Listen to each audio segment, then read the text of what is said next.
Hello everyone, welcome back to my channel. ये इस ड्रामे का पार्ट 12 है और अगर आपने इसका प्रीवियस पार्ट नहीं देखा है तो पहले जाकर वो देख लें। और अगर आपने मेरे चैनल को अभी तक सब्सक्राइब नहीं किया है तो प्लीज़ पहले सब्सक्राइब कर दीजिए और वीडियो अच्छी लगे तो लाइक करना ना भूलें। एपिसोड के स्टार्टिंग में हम देखते हैं कि नेट तराई के रूम में आती है जहाँ तराई चेंज कर रहा होता है। नेट तराई से पूछती है कि तुम्हारा पैर कैसा है। तराई कहता है कि अब मैं ठीक हूँ, बट मुझे आपसे कुछ बात करनी है। नेट उसकी बात नहीं सुनती और कहती है कि लेडीज फर्स्ट। वो बेड को बुलाती है और तराई को चेयर पर बैठाकर एक बड़े से रूम में लेकर आती है।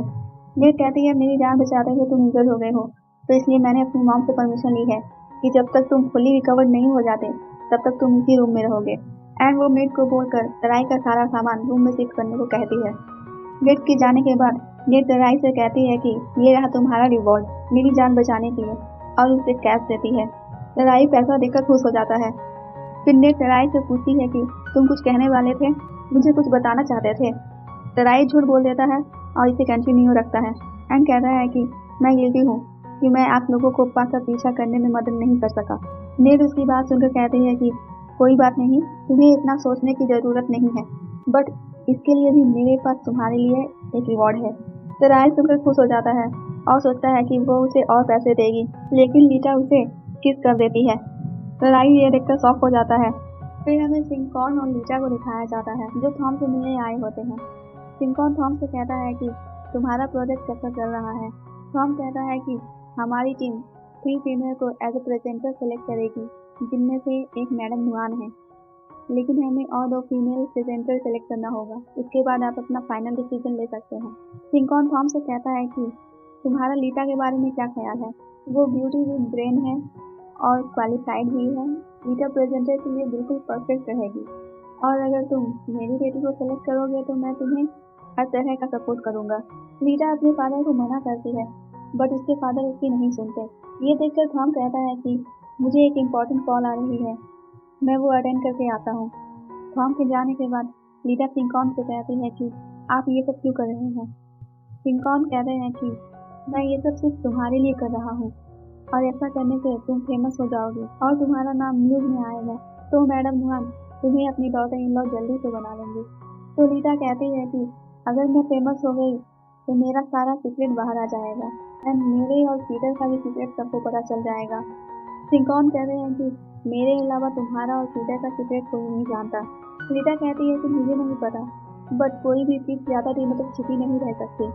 सिंकॉन कहता है कि इसलिए मैं चाहता हूँ कि तुम्हारा सीक्रेट किसी से पता चले उससे पहले मैडम नुआन तुम्हें अपनी डॉटर इन लॉ बना ले। ये सुनकर लीटा रोने लगती है, तो सिंकॉन कहते हैं रोना धोना बंद करो और मैं यहाँ से जा रहा हूँ। थॉम के सामने स्ट्रांग रहना और पोलाइटली बिहेव करना। ये कहकर वो वहाँ से चले जाते हैं। फिर थॉम लीटा के पास आता है और कहता है कि मैं जानता हूँ कि तुम्हारे फादर तुमसे जो कराना चाहते हैं वो तुम्हें पसंद नहीं है, और कहता है कि मुझे भी वो लोग पसंद नहीं है जो अपना कनेक्शन यूज करते हैं। लीटा कहती है मैं एक बार प्रेग्नेंट हो गई थी।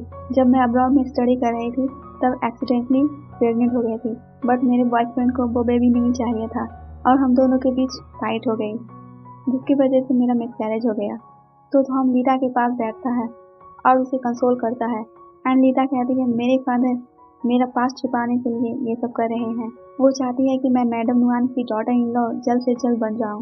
मैं नहीं चाहती कि मेरी वजह से उन्हें और शर्मिंदा होना पड़े, इसलिए मैं उनकी हर बात मानती हूँ। थॉम कहता है तुमने मुझे ये सब बताने का डिसाइड क्यों करा। लीडा कहती है कि मेरे फादर चाहते हैं कि मैं तुम्हारे सामने स्ट्रांग रहूं, तो प्लीज़ मुझे सेलेक्ट करने का ज़रूर सोचना। ये कहकर वो वहाँ से चली जाती है।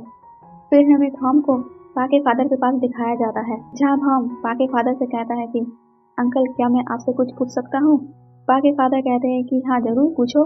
थॉम कहता है कि आपको उस वक्त कैसा लगा था जब आपको पता चला था कि दा शादी से पहले प्रेग्नेंट है।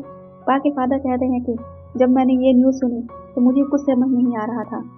मैं उस वक्त बहुत ज़्यादा स्ट्रेस में था और मैं पूरी तरह से लॉस्ट हो गया था। थॉम कहता है कि क्या आपने कभी भी दा की लाइफ को कंट्रोल करने का नहीं सोचा। पा के फादर पूछते हैं कि तुम्हारा क्या मतलब। थॉम कहता है कि जैसे आपको नहीं लगा कि दा के पास को छुपाने के लिए कोई अच्छा लड़का खोजकर उससे उसकी शादी कर दे। पा के फादर कहते हैं कि मैंने ये कभी भी नहीं सोचा, और वैसे भी यह उन लोगों का डिसीजन होना चाहिए और हमें उनके डिसीजन में उनका साथ देना चाहिए। और ये भी कहते हैं कि मुझे वो पेरेंट्स बिल्कुल भी पसंद नहीं जो अपने बच्चों पर अपनी मर्जी थोपते हैं। थॉम कहता है काश रीटा के फादर भी आपके जैसे होते। पा के फादर कहते हैं क्या कहा तुमने? थॉम कहता है कि दा और पा बहुत ही खुशकिस्मत हैं जिसे आपके जैसा फादर मिला है। पा के फादर कहते हैं कि तुम भी खुशकिस्मत हो सकते हो मुझे अपना फादर इन लॉ बनाकर। थॉम हंसने लगता है और कहता है कि हाँ जरूर। फिर हम देखते हैं कि मेट के बीच में लड़ाई होने लगती है तो एक मेट दूसरी मेट को धक्का देती है जिसकी वजह से वहाँ पर रखा मैडम नुआन का एक एक्सपेंसिव वेस्ट टूट जाता है, जिसकी आवाज़ सुनकर मैडम नुआन नीचे आती हैं और वेस्ट को टूटा देख वो पूछती हैं ये हरकत किसने की। तो वो दोनों मेट दूसरी मेट पर इल्ज़ाम लगा देती हैं। मैडम नुआन कहती हैं कि अब तुम्हारी सैलरी से 30% काटा जाएगा जब तक कि इस वेस्ट की कीमत पूरी नहीं हो जाती। मेट पूछती है कि वैसे ये कितने का था तो सेक्रेटरी बोलता है कि ये 7 लाख का था। बेचारी मेट 7 लाख का सुनकर वो वहीं पर गिर जाती है और बैठकर रोने लगती है। नेक्स्ट सीन में हम देखते हैं कि नाई अपनी मॉम के रूम में जाता है जहाँ वो अपनी मॉम को फ़ोन पर किसी से बात करते हुए सुनता है, जहाँ नुआन किसी से कह रही थी कि तुम्हें मेरी डॉटर इन लॉ को सबक सिखाना है, और ये बात नाई सुन लेता है और वहाँ से चला जाता है। फिर हमें चढ़ाई का दिखाया जाता है जो नाई से कहता है कि अगर तुम्हारी मॉम ने पा के साथ कुछ कर दिया तो इसलिए तुम्हें पा को अपनी मॉम के साथ जाने से रोकना होगा। नाई चढ़ाई से कहता है कि मेरी मॉम इतनी जालिम नहीं है जो किसी का मर्डर करवाएंगी, इसलिए मैं चाहता हूँ कि वो दोनों एक साथ काम करें ताकि मैं जान सकूं कि आखिर मेरी मॉम क्या करने वाली है। अगले दिन में पा नुआन के पास आती है जिसे नाई भी छुप कर देख रहा था। पा नुआन से कहती है कि आखिर आपने मुझे ही अपना ऑब्जर्वर क्यों चुना, एंड ये भी कहती है कि जरूर इसमें भी आपका कोई मोटिव होगा। तो मैडम नुआन कहते हैं कि अगर तुम मुझ पर ट्रस्ट नहीं करती तो तुमने मेरे साथ काम करने के लिए हाँ क्यों किया। पा कहती है वो तो मैं सिर्फ अपने प्यारे हस्बैंड की वजह से रेडी हो गई हूँ क्योंकि वो मुझसे भीख मांग रहा था कि मैं आपके साथ काम करूं।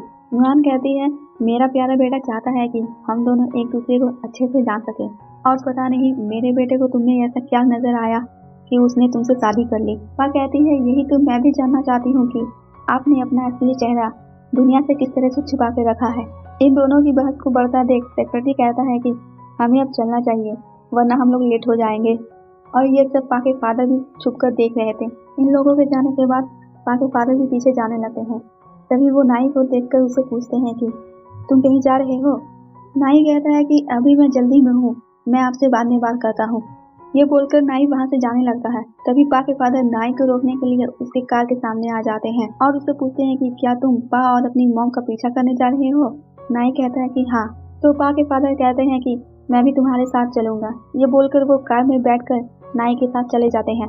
फिर हमें पा एंड नुआन का दिखाया जाता है जहाँ पा अपने फोन को यूज करने के लिए अपने फोन का पासवर्ड खोलती है तो सेक्रेटरी देख लेता है और उसे नोट कर लेता है। नेक्स्ट दिन में नुआन हॉस्पिटल में किसी से मिलने आई होती है तो पा भी उनके पीछे जाने लगती है। सेक्रेटरी देखकर उसे रोकता है। पा कहती है कि ये सब मेरी जॉब का हिस्सा है, मैडम नुआन की लाइफ को ऑब्जर्व करना। ये बोलकर वो नुआन के पीछे जाने लगती है। तभी वहाँ पर नाई और पा के फादर भी आ जाते हैं। इन दोनों को अंदर जाते देख पा के फादर भी इनके पीछे जाने लगते हैं। तभी नाई इन्हें रोकता है और कहता है कि आप कहाँ जा रहे हैं। पा के फादर कहते हैं कि मैं पा के पीछे जा रहा हूँ क्योंकि तुम्हारी मॉम हॉस्पिटल के अंदर पता नहीं पा के साथ क्या करने वाली है। नाई कहता है कि ऐसा कुछ भी नहीं होगा, मॉम के सेक्रेटरी ने बताया कि वो यहाँ अपने फ्रेंड से मिलने आई हैं तो आपको जाने की ज़रूरत नहीं है। एंड वो ये भी कहता है कि हमें कहीं और रुककर इन लोगों के बाहर आने का वेट करना चाहिए। पा के फादर नाई से पूछते हैं कि तुम पा और अपनी मॉम का पीछा क्यों कर रहे हो, तो तुम जानते हो कि तुम्हारी मॉम पा के साथ क्या करने वाली है।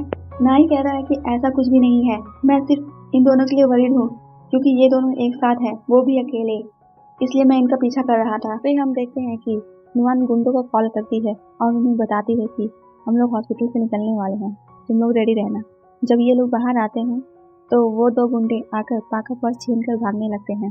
तभी पा वहाँ पर पड़ा ईंट उठाकर उन्हें मारती है और दोनों गुंडे बाइक से नीचे गिर जाते हैं।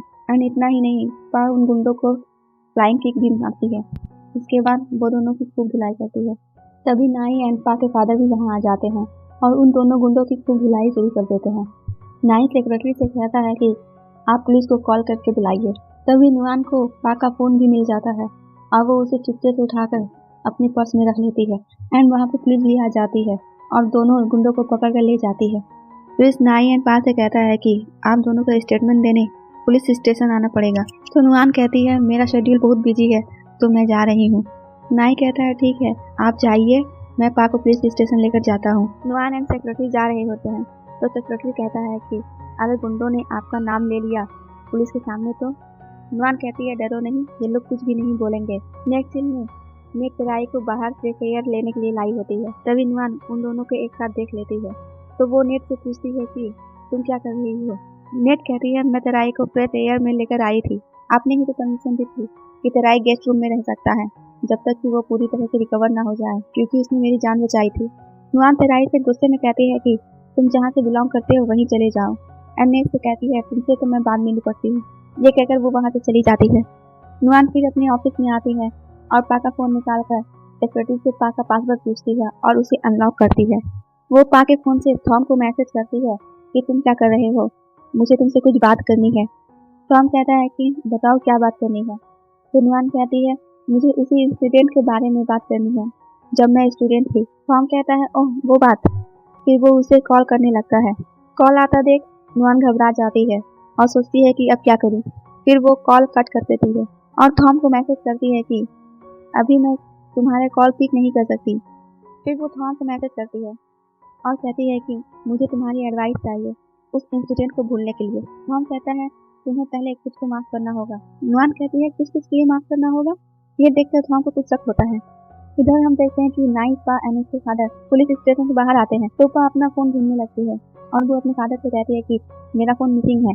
उसके फादर कहते हैं मैंने तो तुम्हारा सारा सामान उठा के पर्स में रख दिया था बट उसमें तुम्हारा फोन नहीं था। फिर पा के फादर अपने फोन से पा के फोन पे कॉल करते हैं क्योंकि ये फोन मैडम नुआन के पास होता है तो वो फोन पिक नहीं करती है। पा के फादर कहते हैं कि फुल रिंग हो रही है बट कोई भी पिक नहीं कर रहा है। तो नाई कहता है हो सकता है तुम्हारा फोन वहीं पर हो तो हमें चलकर एक बार चेक कर लेना चाहिए। पा नाई से उसका फोन मांगती है एंड कहती है कि मेरे फोन में सेटअप है तो मैं तुम्हारे फोन से अपने फोन की लोकेशन ट्रैक करती हूँ। जब वो लोकेशन चेक करती है तो वो लोकेशन नाई के घर के आसपास का दिखाता है। तब वो नाई से कहती है कि मेरे फोन का लोकेशन तुम्हारे घर के आसपास का दिखा रहा है। नाई कहता है शायद तुम्हारा फोन मेरी मॉम के कार में गिर गया होगा, मैं मॉम से कॉल करके पूछता हूँ। फिर वो अपनी मॉम को कॉल करता है और पूछता है कि मॉम आप घर पर हैं। नुआन कहती है तुम्हें कैसे मालूम कि मैं घर पर हूँ। नाई कहता है एक्चुअली वो पा का फोन मिसिंग है एंड ये सीन यहीं पे कट हो जाता है। इधर हम देखते हैं कि थॉम पा के फादर के फोन पे कॉल करता है और पा से बात करता है एंड उसे कहता है कि तुम्हारे फोन से मुझे कोई मैसेज कर रहा है और उस इंसिडेंट के बारे में पूछ रहा है जिस रात तुमने उस आदमी को हिट किया था। पा सुनकर कहती है आखिर वो इंसान कौन हो सकता है जो इस इंसिडेंट के बारे में जानता हो। नाई कहता है मुझे नहीं पता बट वो इंसान तुम्हारा सीक्रेट जानता है लेकिन वो ये नहीं जानता कि वो सीक्रेट है क्या, इसलिए वो ट्रिक यूज करके मुझसे जानने की कोशिश कर रहा है। फिर वो पा से पूछता है कि तुमने किसी और को इस बारे में बताया है। पा कहती है नहीं, सिर्फ तुम और नाई ही जानते हैं इस बारे में। तभी पा को याद आता है कि उसके फोन का लोकेशन नाई के घर के आसपास शो कर रहा था। तभी उसके दिमाग में मैडम नुआन का ख्याल आता है और वो नाई के पास पहुंच गई है तो वो नाई से फोन छीन कर कॉल कट कर देती है। नाई कहता है ये तुम क्या कर रही हो। पा कहती है मेरा फोन तुम्हारी मॉम के पास है और अब मैं अपने फादर के साथ जाकर उन्हें रंगे हाथों पकड़ूंगी। नाई कहता है तुम्हें कोई गलतफहमी हो गई होगी। पा कहती है अगर मैं सही हुई तो तुम मुझे निक की कस्टडी देने के लिए तैयार रहना। ये कहकर वो वहाँ से जाने लगती है तो नाई उसका हाथ पकड़कर रोकता है और कहता है कि तुम वहाँ अकेले नहीं जाओगी, मैं भी साथ चलूंगा। पा कहती है तुम्हें जाने की जरूरत नहीं है बट तुम डाइवोर्स पेपर रेडी रखना। ये बोलकर वो नाई को हिट करके वहाँ से चली जाती है। वही नाई तेराई को कॉल करता है और कहता है कि मेरा फोन पाले पर चली गई है और मैं पुलिस ऑफिसर के फोन से कॉल कर रहा हूँ। तेराई पुलिस ऑफिसर का सुनकर नाई से पूछता है कि क्या सब कुछ ठीक है। नाई कहता है कि मैं ये सब तुम्हें बाद में बताऊंगा बट पहले तुम्हें मेरा काम करना पड़ेगा। क्या तुम पता लगा सकते हो कि मेरी मॉम के पास पा का फोन है या नहीं। फिर हमें दिखाया जाता है कि नेट अपनी मॉम के पास आ रही है एंड नुआन उससे कहती है कि क्या काम है, मैंने तुमसे कहा था ना कि मैं अभी बहुत बिजी हूँ। नेट इधर उधर देखती है और कहती है कि आप तो कुछ भी नहीं कर रही हैं। तभी उसकी नज़र पा के फोन पे पड़ती है। इससे पहले कि मैडम नुआन एंड सेक्रेटरी उस फोन को उठाते नेट उससे पहले उठा लेती है और पूछती है ये किसका फोन है। फिर हमें तेराई को दिखाया जाता है जो नुआन के ऑफिस के बाहर होता है पर अंदर जाने की उसकी हिम्मत नहीं होती। तभी नेट बाहर आती है और कहती है मैंने मॉम को मना लिया, अब तुम हमारे गेस्ट रूम में रह सकते हो। वो उससे कहती है मैंने अपनी मॉम को पा का फोन चेक करके पकड़ा और मैंने इसका फायदा उठाकर अपनी बात मनवा ली। तभी तेराई नाई को कॉल कर बताता है कि पा का फोन उसकी मॉम के पास है और ये भी पूछता है कि क्या मैं तुम्हारी मॉम को वार्न कर दूं कि पा घर आ रही है। नाई उसे मना करता है और कहता है कि इस बार मेरी मॉम ने सारी लाइन क्रॉस कर दी है। ये बोलकर वो फोन कट कर देता है। वही तो हम पा के फोन पर मैसेज कर नुआन को उल्लू बनाता है और कहता है कि तुमने वो चीज संभाल कर तो रखी है ना, क्योंकि अगर वो मैडम नुआन के हाथ लग गई तो तुम बहुत बड़ी मुसीबत में पड़ सकती हो। नेड ये देख के कहती है कि मॉम ऐसी कौन सी चीज है जो इतनी कीमती है। सेक्रेटरी भी बोलता है हाँ ऐसी कौन सी चीज हो सकती है। नुआन कहती है वो चीज जरूर नाई के रूम में होगी। फिर वो नाई के वहां पहुंचती है और नेड को कहती है कि तुम बाहर रहकर नजर रखो। ये कहकर वो नाई के रूम में चली जाती है और वहां जाकर हर जगह वो चीज ढूंढने लगती है। तभी पा भी घर आ जाती है। पा को देखकर सेक्रेटरी जोर जोर से चिल्लाने लगता है। तो पा कहती है नाई के रूम की डोर और विंडो दोनों लॉक है, तो आपकी आवाज उस इंसान तक नहीं पहुंचेगी जो वहां है। इधर हम देखते हैं कि नेट को भी पा के आने का पता चल जाता है, तो वो नुआन को बताने के लिए जा रही होती है। तभी वहां पर पा भी आ जाती है। पा को देखकर वो चिल्लाने लगती है और वहां से भागने लगती है, बट पा उसे पकड़कर किचन में ले जाती है और रस्सी से उसके हाथ बांध देती है। उसके बाद वो उसे पूरा रस्सी से बांध देती है और उसके मुंह में भी कपड़ा बांध देती है। उसके बाद वो नेट का फोटो लेती है एज अ प्रूफ। फोटो लेने के बाद वो नाई के रूम के पास पहुंचती है और डोर नॉक करने लगती है और कहती है कि मैं जानती हूँ मैडम नुआन आप अंदर है, तो बेहतरी इसी में है कि आप जल्दी से डोर खोल दीजिए। नुआन पा की आवाज सुनकर शॉक हो जाती है और सोचने लगती है कि अब यहाँ से कैसे निकलूं। तभी वो खिड़की के पास पहुंचती है जहाँ सेक्रेटरी पहले से ही खड़ा था। नुआन सेक्रेटरी से कहती है कि पा यहाँ आ गई है।